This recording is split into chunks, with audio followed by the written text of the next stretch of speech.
जय श्री कृष्ण। आप सुन रहे हैं वैशाख महात्म का 10वां अध्याय।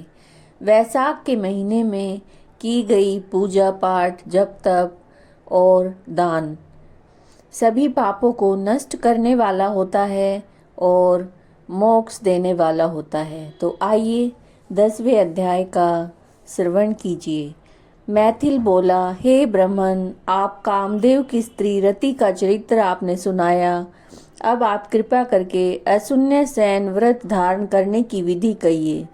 इसमें क्या दान होता है, किस प्रकार से पूजन किया जाता है और उससे क्या फल मिलता है। ये सुनकर श्रुतदेव कहने लगे, हे राजन, इसका विधान श्री हरि भगवान ने लक्ष्मी जी से कहा था, वह सब मैं तुम्हें सुनाता हूँ, जिससे श्याम वर्ण लक्ष्मीपति जगन्नाथ सभी पापों का नाश कर प्रसन्न हो जाते हैं। हे महीपते, सोने और चांदी की मनोहर मूर्ति बनवाएं, पीताम्बर धारण कराकर सुंदर वनमाला से सजाएं, पुष्पों और सुगंधित द्रव्यों से पुरुषोत्तम भगवान का श्रावण शुक्ला द्वितीया से 4 मास तक प्रतिदिन पूजन करें। ब्राह्मणों को सैया दान, वस्त्र दान करें, ब्राह्मणी सहित भोजन कराएं और फिर माघ शीष मासों में पूर्ववत रक्तवर्ण हरि भगवान का रुक्मणी सहित ध्यान करके पूजन करें। ऐसे ही चैत्र मास से 4 मास तक भूमि पर आसन बिछाकर भक्ति से हरि भगवान का पूजन करें। आषाढ़ द्वितीया के दिन समाप्त करें। उस दिन अष्टाक्षर ओम नमो नारायण इस मंत्र से हवन करें। मार्ग शीर्ष आदि मासों में पारायण के दिन विष्णु गायत्री नारायणाय विद्महे इस मंत्र से हवन करें और भक्ष भोज्य आदि चारों प्रकार के भोजन करें। चैत्र आदि मासों में सहस्त्र शीर्षा इस पुरुष सूक्त मंत्र से हवन करके पंचामृत, खीर, घृत, पक्का मालपुआ भोग के लिए कराएं और लक्ष्मी नारायण को स्नान कराकर बीच में श्री कृष्ण जी की सोने और चांदी की मनोहर मूर्ति रखकर भोग लगाएं।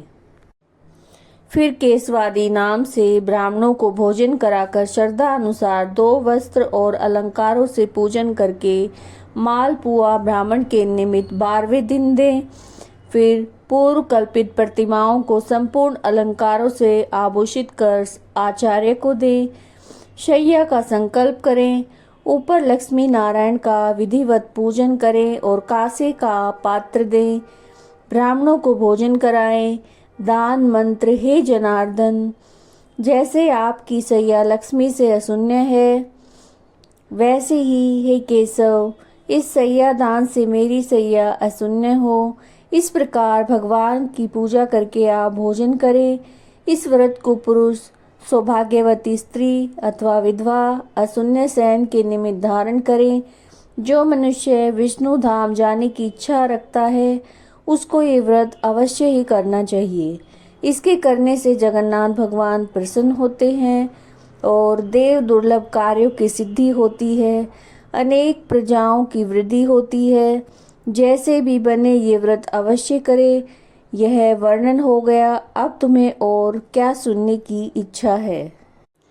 यह सुनकर राजा ने फिर श्रुतदेव जी से पूछा कि हे महाराज, वैशाख मास में छत्र दान करने का महात्म सुनाइए, क्योंकि वैशाख के कर्तव्य शुभ कर्मों को सुनते सुनते मेरी तृप्ति नहीं होती। राजा के ऐसे वचन सुनकर श्रुतदेव जी राजा से कहने लगे, छत्र दान के लिए फल की एक प्राचीन कथा कहता हूँ। सतयुग में एक हेमकांत नाम का राजा था। वह बड़ा बुद्धिमान और बलवान था। वह एक दिन शिकार खेलने गया।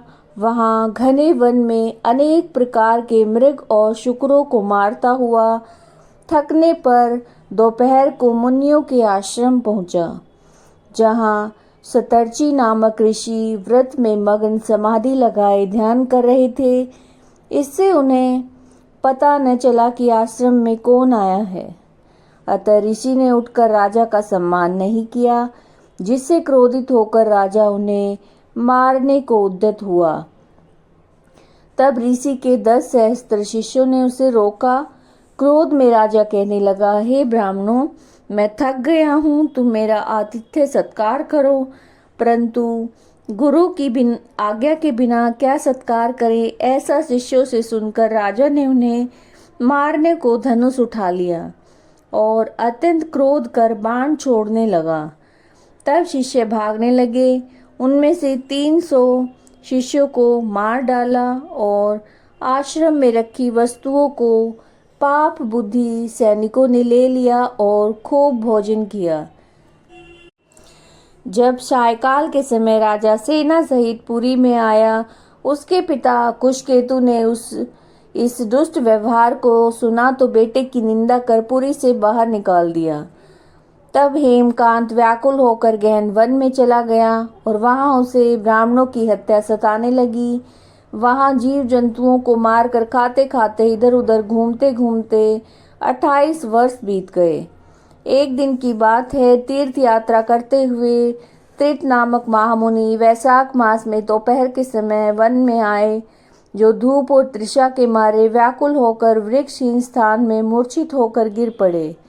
देवयोग से हेमकांत ने त्रित मुनि की ऐसी दशा देखकर ढाक के पत्तों की छतरी बनाकर धूप से बचाने के लिए सिर पर लगाई और अलंबु का जल दिया। इस उपचार से मुनीश्वर की मूर्छा जाती रही और जब उन्हें चेत हुआ तो उन पत्तों की छतरी को लगाए धीरे धीरे किसी गांव में पहुंचे।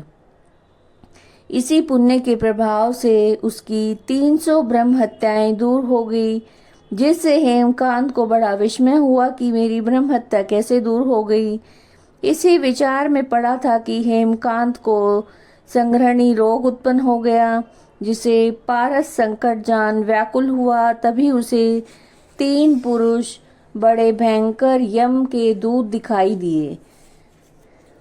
वह अपने कर्मों को सोचने लगा कि उसे क्षत्रिय दान का ध्यान आया, सो ही वह विष्णु भगवान का स्मरण करने लगा।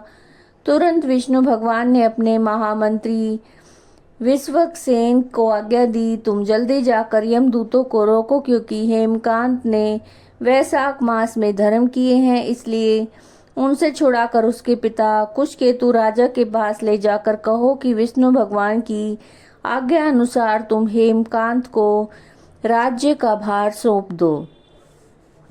विष्णु भगवान की आज्ञा पाकर विश्वक्सेन हेमकांत को साथ लेकर कुशकेतु के पास गए और जो जो बातें विष्णु भगवान ने कही थी सभी उसको बता दी, जिन्हें सुनकर कुशकेतु ने पुत्र को सिंहासन पर बिठाया और स्वयं अपनी स्त्री सहित वन में तप करने को चला गया। तब राजा हेमकांत ने वैशाख मास में कहे सभी शुभ धर्मों को किया, जिनके करने से जितेंद्रिय, दयालु और सब संपत्तियों से युक्त, पुत्र पौत्र आदि से संपन्न होकर संपूर्ण भोगों को भोग कर विष्णु लोक को गया।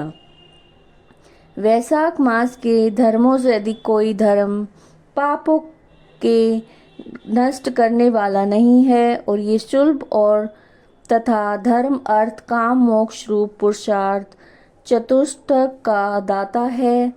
वैशाख के महीने में वैशाख महात्म अवश्य सुनना चाहिए, दान पुण्य अवश्य करने चाहिए।